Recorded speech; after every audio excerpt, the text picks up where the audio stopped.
we're going to look at the document very closely. We know that truth and fiction, private and public, got mixed into the same document in the frame. We know that when we take down the direction of Jesus, when he was, basically in conception, in Mary's womb, we know that during that period, Joseph did not make Mary public, so the child would not have been made public either. There was reasons for the wordings in those scriptures, because they're all in harmony to bring you down a path of truth. So we have to read slowly. We have to take off those legal church eyes that we've been indoctrinated with. And I know these videos are going to really bother a lot of licensed legal preachers out there, because they make such a profitable existence from the blindness of those that they lead. I can only pray that if they don't know, that they will wake up to the truth, and their blindness will come into the light of truth, and they'll be able to help others instead of hinder them. So we're looking at the document, and we understand there's really two things going on in this event. The real event is based on the birth and also the death of Jesus Christ. That has a lot to do with what we consider in law someone's how their birthright is affected. We've all been born after the birth and the death of Jesus Christ on the AD calendar. Of course, in the world of the legal, they don't like using the word AD, and therefore they leave it ambiguous and unclear, so all the court dates and everything just have nothing but a number on it, leaving it up to the discernment of the individual who's been deceived to walk into those traps based on their legal deception. So you have a stake in this because Christ died for that. He canceled out debt, so technically the error that it shows on the document here through the techniques of the legal world has actually been marked as an error, because you couldn't be born in that, and also too, you're a stranger to that legal title, so it would be an error for you to enter that. So therefore there is a problem there. That is the property that belongs to the state, not to you. And you're being entered in as a stranger to that contract, and a child could never enter a contract, so therefore we already know that there's no possible way this could harm the child in reality, the true child. But there is a birth date, and then there is a registration date. And you'll notice that they're very clever on these certificates, because the birth date and the registration date are two different dates. The registration date happens after birth, kind of referring to the waste to represent the consumers, because consumer means those who waste and destroy. So all the people deluded are all wasted and stoned to death by the legal system, because that was the execution, of course, that the covenant nation of Israel would do when they were allowed the power to execute someone for a violation of the law. So the carriers on who denied Christ have carried on a kind of a mirror image of that, and they now basically have everybody symbolically stoned to death right into the cemetery of the field of blood to represent all the occupational deluded fields people went down the mammon journey while they were not on their spiritual journey, serving the wrong master.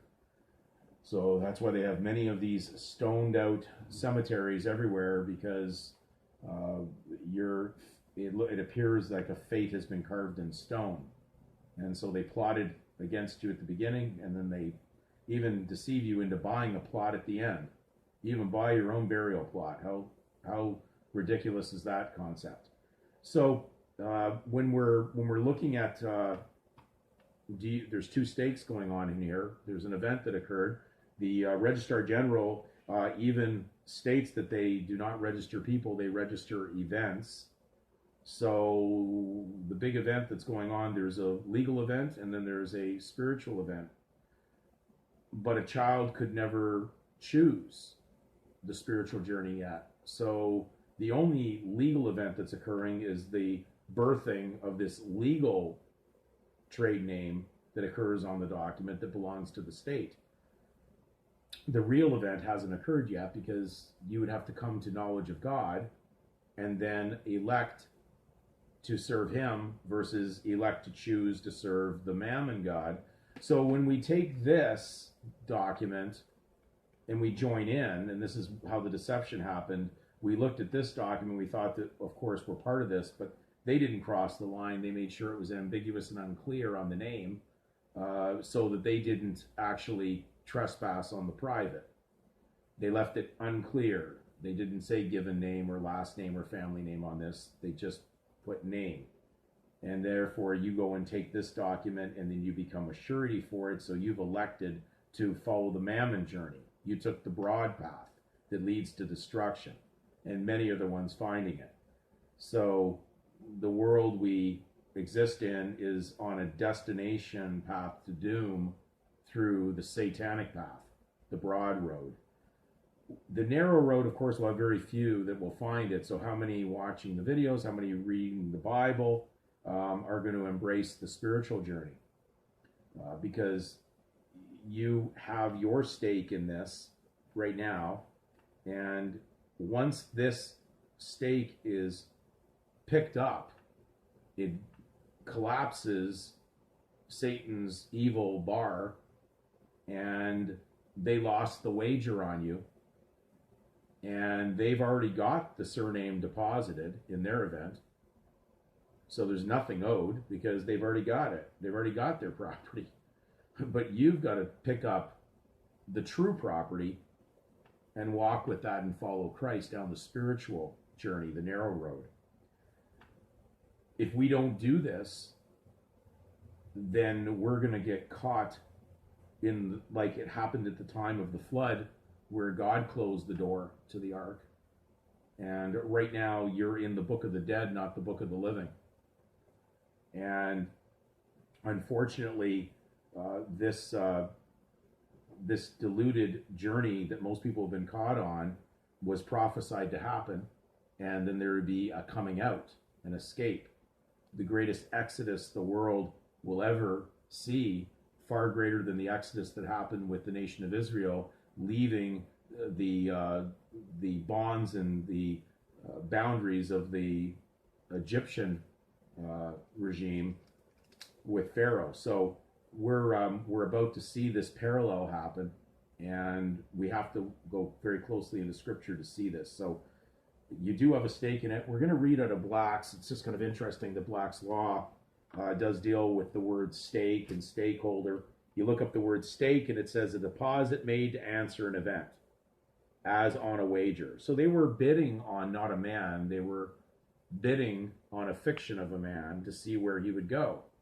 Which journey would he take? Would he end up becoming a surety for his own sins with a bond, with a government bond? Would you become a surety for, this only works with you being the guarantor of it and walking with it and speaking for it and throwing your voice in it like the serpent did, which Satan did through the serpent in the garden, the first ventriloquist.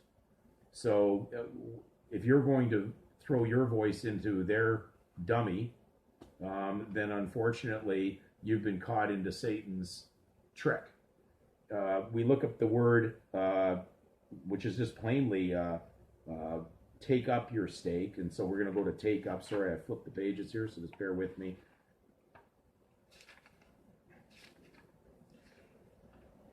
There's clues. They touch things here and there. Take up in the legal is to pay or discharge a note. So to retire a negotiable instrument, to discharge one's liability on it, said particularly of an endorser or an acceptor. So if you've accepted to take on the burden with the government endorsers that endorse you to take over their debt, you've taken on the liability on that instrument. And therefore, they've got a whole pagan journey waiting for you on this. And we're going to get into that in the next video, dealing with the term born again and the proper term that wasn't translated in the scripture in most Bibles. But we'll look at that. But there, you have to remove what you have that's entailing you into the debt. If you remove your stake, they only have the debt. So you're taking out the whole support to their regime. And as we said before, you couldn't have a war without participants. So if everybody sat down and really was peaceful, there would be no war, as there would be no commerce happening without you supporting it. So you support a fiction of law.